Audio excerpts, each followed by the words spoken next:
Buenas noches, que el Señor les continúe bendiciendo. Qué momento tan especial el poder encontrarnos nuevamente, el poder disfrutar de la presencia, de la palabra, de la dirección, la guía, la sabiduría de nuestro Señor. Una mirada al libro de Esdras. Estamos nosotros a través de este hermoso libro, uno de los libros históricos, aprendiendo, nutriéndonos, para nosotros también entonces edificar, contribuir en la edificación del reino de Dios. Nosotros somos colaboradores, como dice la palabra de Dios, así que disponemos nuestros corazones para aprender, recibir del Señor instrucción, guía y fortaleza para avanzar. El pueblo de Dios es un pueblo que avanza, es un pueblo que siempre está en un continuo avance y vamos hacia la coronación en estos tiempos difíciles, inciertos, violentos, por cierto, en que estamos viviendo. Nosotros sabemos que el Señor es soberano, el Señor guía a su pueblo y que el plan del Señor se va a cumplir a pesar, por encima de toda oposición. Así que hoy, mis amados, estaremos viendo el capítulo 2 del libro de Esdras.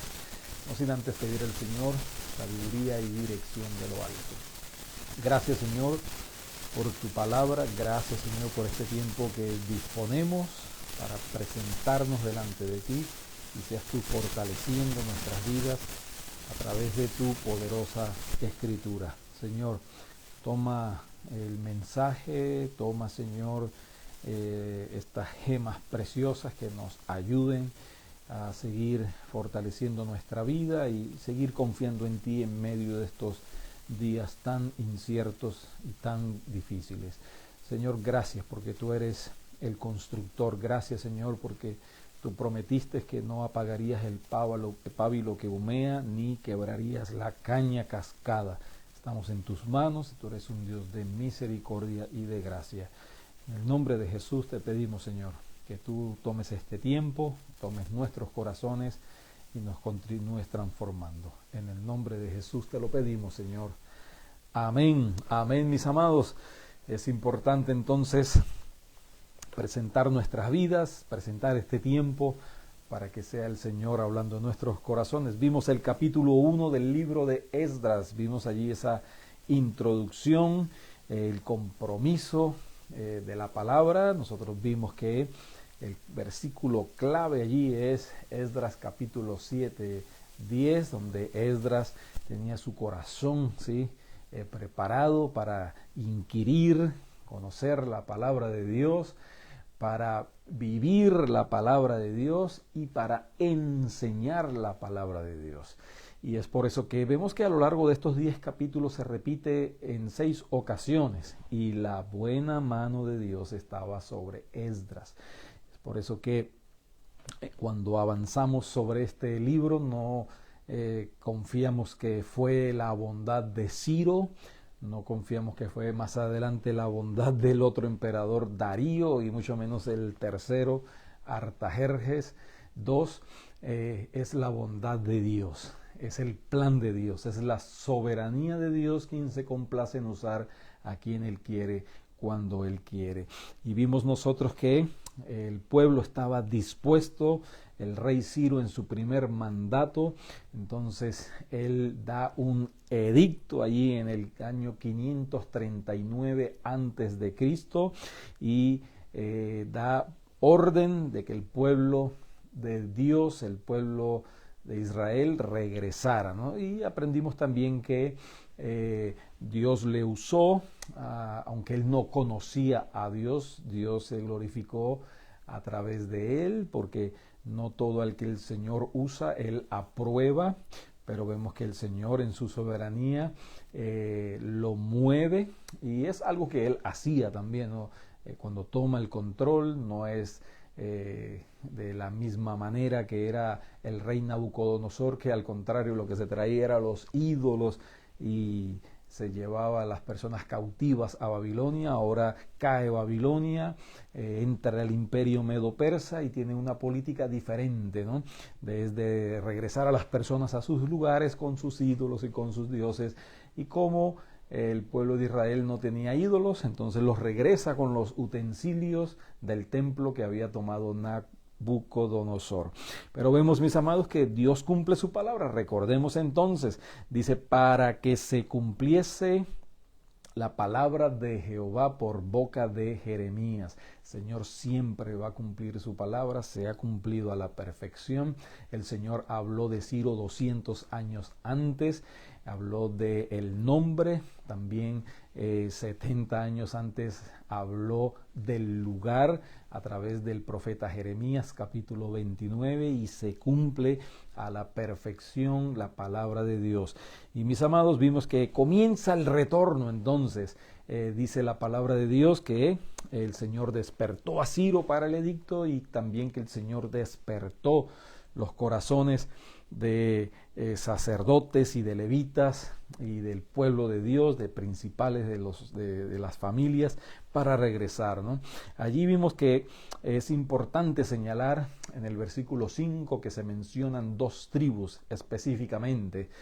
Sabemos que todas las tribus, algunas habían quedado por allí alrededor, pero se mencionan 2 en específico, la tribu de Judá y la tribu de Benjamín, que son los que están dirigiendo ese retorno, ¿no? Y sabemos que el Señor siempre actúa con un propósito, ¿no? Y de la tribu de Judá viene nuestro Señor Jesucristo a restablecer el reinado por la eternidad, descendiente también de el linaje de David. Y también está la tribu de Benjamín, que más adelante aprendemos que el apóstol Pablo era de la tribu de Benjamín y fue el que sentó las bases para la iglesia apostólica. Y vemos que ya en este capítulo 2 entonces dice la palabra de Dios. No vamos a leer todo el capítulo, son 70 versículos alrededor, ¿sí? Y hay una lista extensa de nombres, nombres que muchas veces son difíciles de pronunciar y que realmente no vamos a memorizar, ¿no?, del todo, ¿no?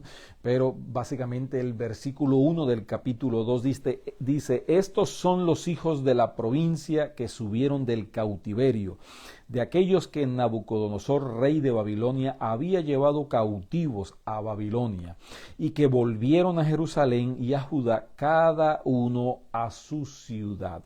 Y dice el verso 2, los cuales vinieron con Zorobabel y Jesúa. Se menciona Zorobabel, y Zorobabel es descendiente del último rey de la cautividad de la tribu, el reinado de Judá, el reinado del sur. Y Jesúa entonces también es del linaje sacerdotal, él es el sumo sacerdote, ¿no? Y vemos cómo el Señor cuida cada detalle, ¿no?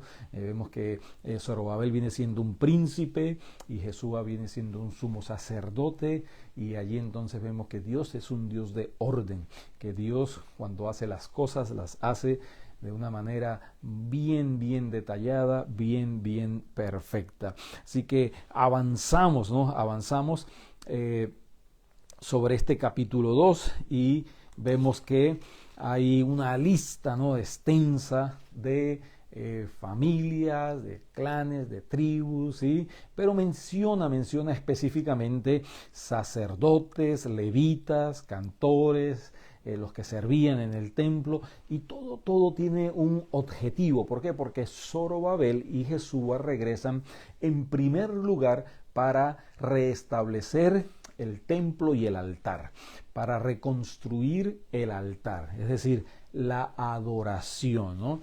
Y qué importante es entender de que esto se parece a un éxodo, ¿no? Como el éxodo de Egipto. Claro, ellos salían de la opresión, de la esclavitud, y realmente todos querían salir de allí.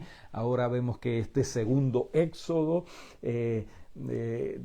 se dice prácticamente de manera voluntaria, los que quieran salir, los que el Señor inquietó, los que el Señor despertó, pero vemos que algunos se quedaron, algunos tenían edad avanzada, algunos quizá ya estaban cómodos y algunos colaboraron, contribuyeron y ayudaron también con sus ofrendas voluntarias para la reconstrucción del templo, ¿no? Pero vemos que hay un ambiente de adoración, hay un ambiente de reconstruir, ¿no? Yo me imagino esa caravana que demoraba algunos 3, 4 meses, regresando entre cantos, entre júbilos, con el firme deseo de restablecer la adoración. Por lo tanto, todos en diferentes posiciones, pero siempre con la posición y la disposición de adorar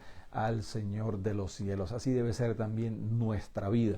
No importa la posición que tengamos en la iglesia, nosotros tenemos la disposición y en la posición de adorar a nuestro Señor con lo que el Señor nos guíe a hacer, ¿no?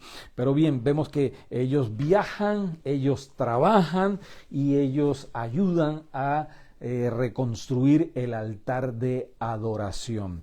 Nosotros vemos que en esta lista nos habla con precisión y con exactitud de números, de nombres, de cifras, y es porque esos números no están allí, esas cifras, esas listas, esos nombres, porque Dios conoce a su pueblo. Dios conoce la historia, Dios conoce nuestra historia, Dios conoce mi historia, Dios conoce su historia, Dios tiene siempre, vemos que hay listas de nombres, ¿no? Exhaustivas, ¿no?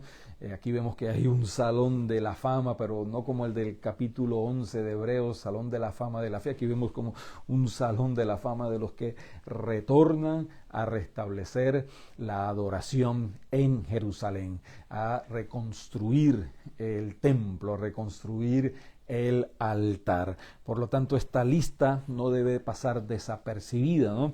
Menciona, por ejemplo, en total dice, se suman 49.897, alrededor de 50.000 personas que regresan. Había muchísimos más allí en el imperio, en Babilonia, ¿sí? Bajo el imperio de Ciro. Muchos se quedaron, ¿no? Y menciona entre esa lista básicamente 392 sirvientes del templo, ¿no? Es lo que resalta en esta lista, ¿no? Está en el verso 58.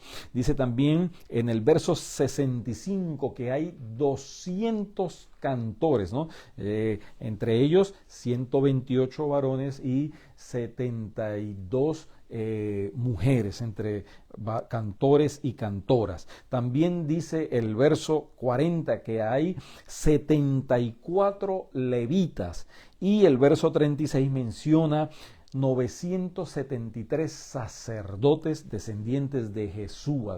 Así que vemos que entre sirvientes del templo, cantores, cantoras, levitas, sacerdotes, el objetivo primordial es restablecer el templo, reconstruir el templo, el altar. Es decir, hay un ambiente de adoración. Todos van deseosos nuevamente a restablecer el altar para adorar al Dios de los cielos. Y vemos que esa debe ser también entonces nuestra intención. ¿Por qué? Porque la adoración, mis amados, es el centro de la vida de la iglesia. El Señor Jesucristo dice que el Señor está buscando adoradores que le adoren en espíritu y en verdad. Así que el Señor busca adoradores, el Señor conoce adoradores, y entre todas estas listas vemos esta lista extensa que tenemos aquí de personas y de familias y de tribus. Entonces resaltan los sacerdotes, los levitas, los cantores, los sirvientes del templo, y al final en el verso 64 dice: toda la congregación unida como un solo hombre era de 42.360, y luego le suma los 7.337 cantores y cantoras, y ya había sumado entre ellos a 973 sacerdotes y 64 levitas, además de 128 cantores directamente de la tribu de Asaf. Por lo tanto, qué importante es la adoración en el corazón de Dios. Dios busca adoradores. Hemos sido creados para adorar.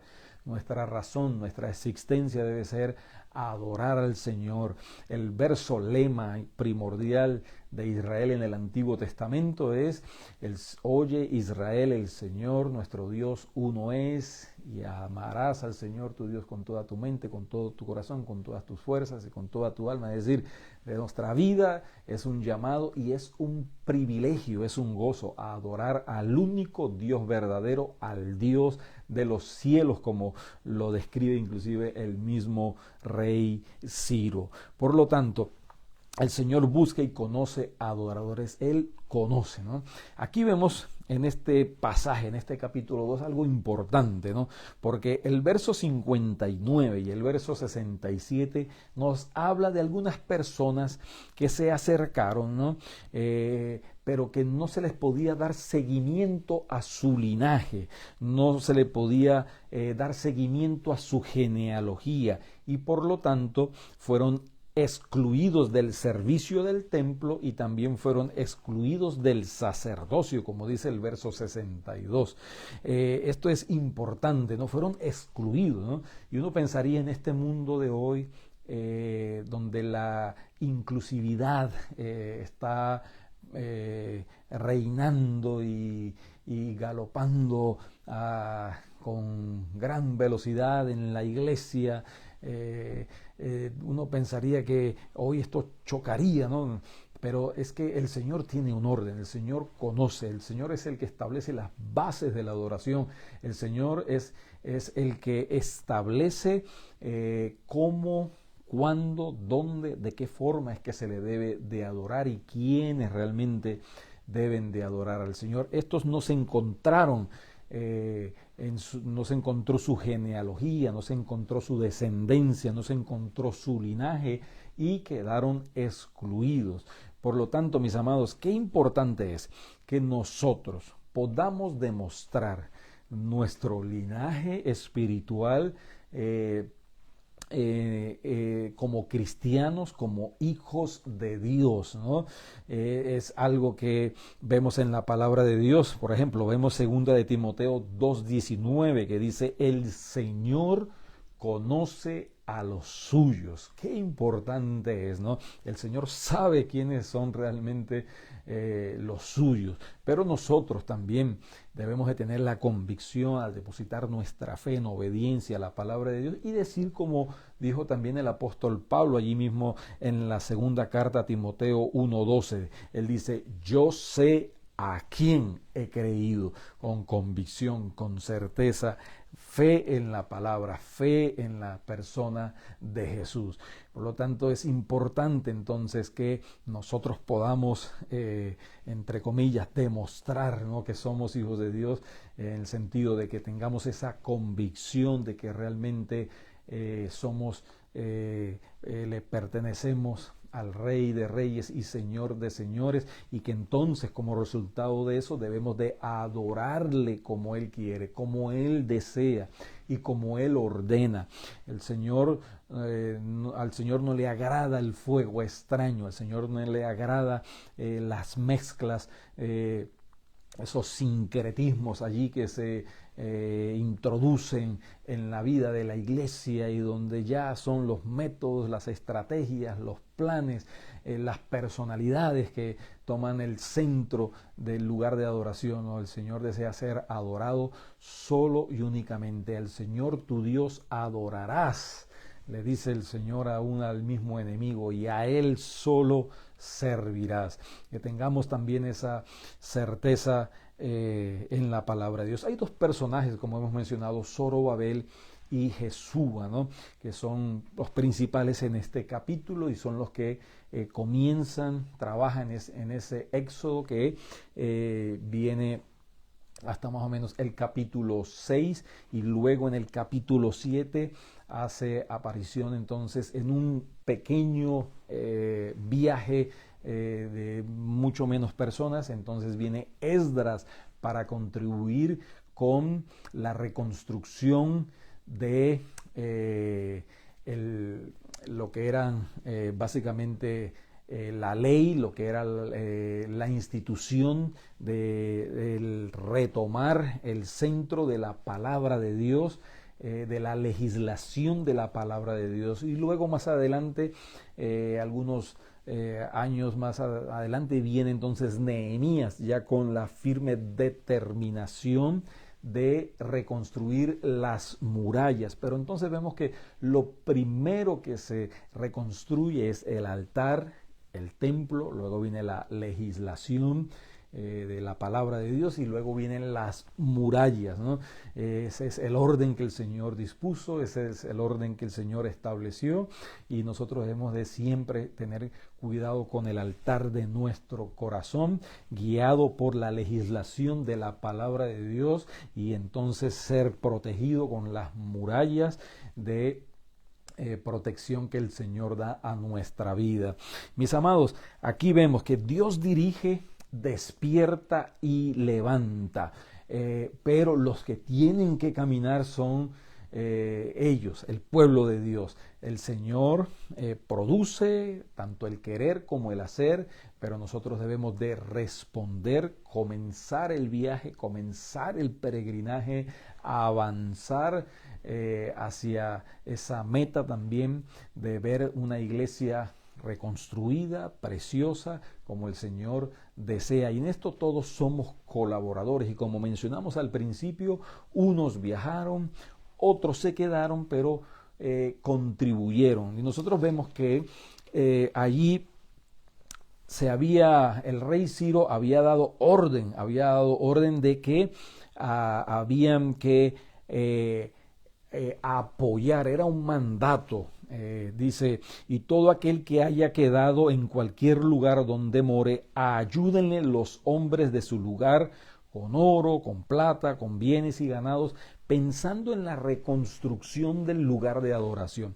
Pero también había algunos, porque dice, además de eso, entonces también ofrendas voluntarias para la casa de Dios que está en Jerusalén.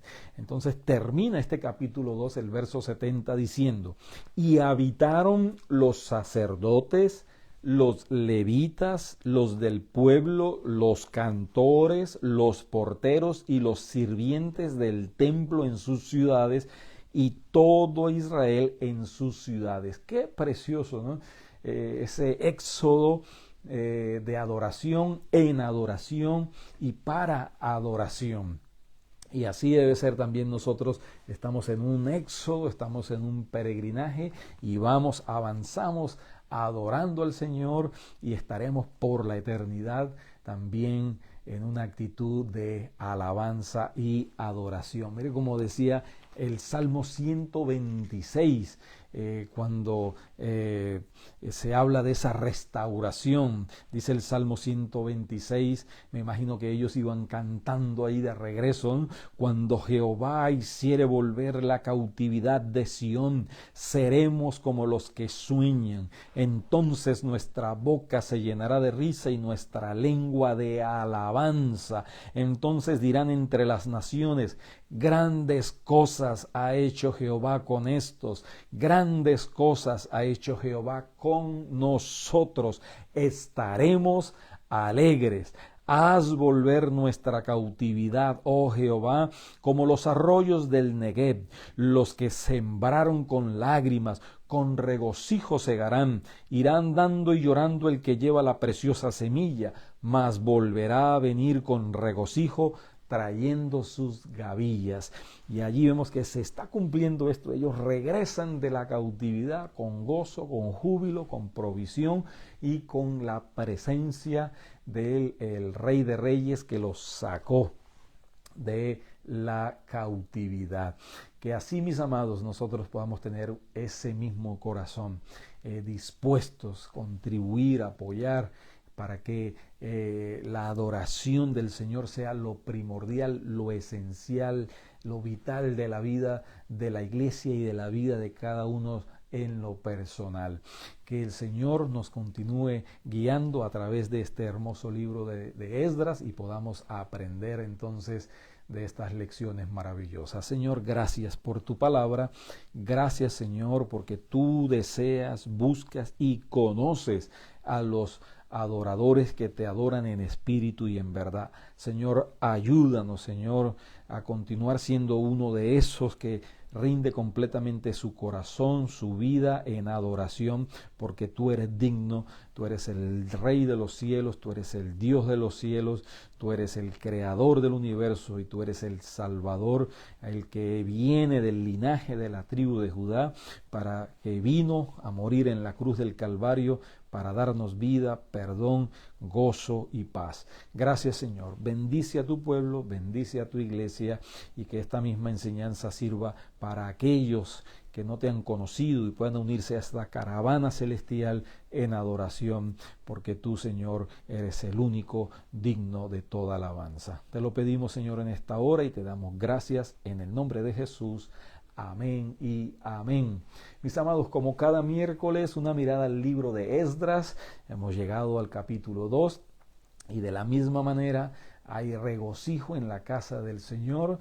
Estamos nosotros con esa firme determinación de que la casa que el Señor ha puesto aquí en Brandon, Florida, sea esa casa donde se adore en espíritu y en verdad solo y únicamente a nuestro Señor Jesucristo, y que la palabra de Dios legisle nuestras vidas mientras el Señor construye esas murallas de protección alrededor de su iglesia. Dios les bendiga, Dios les guarde. Domingos, Alianza Cristiana y Misionera, Casa de Oración, 11 de la mañana. Dios les guarde.